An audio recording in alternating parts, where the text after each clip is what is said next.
Assalomu alaykum, aziz kuzatuvchilar. Mana bir qiziqarli holatni ko'rsatmoqchimiz. Mana To'ytepa Nurafshondan kelgan bemorimiz 2 oy oldin kelishgan edi.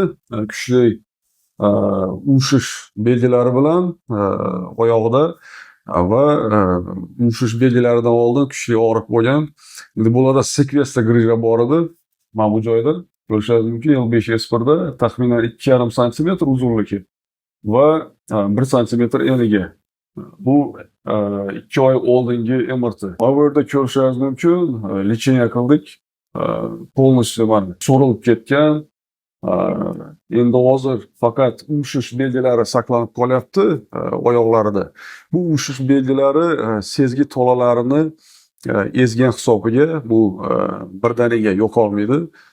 Bemorimizga buni tushuntirdik, konservativ davo qildik. Biz hamma bemorni ham operatsiya qila olmaymiz. Taxminan 90% bemorlarga operatsiya kerak emas. Faqat 10% bemorlarga endoskopik operatsiya kerak.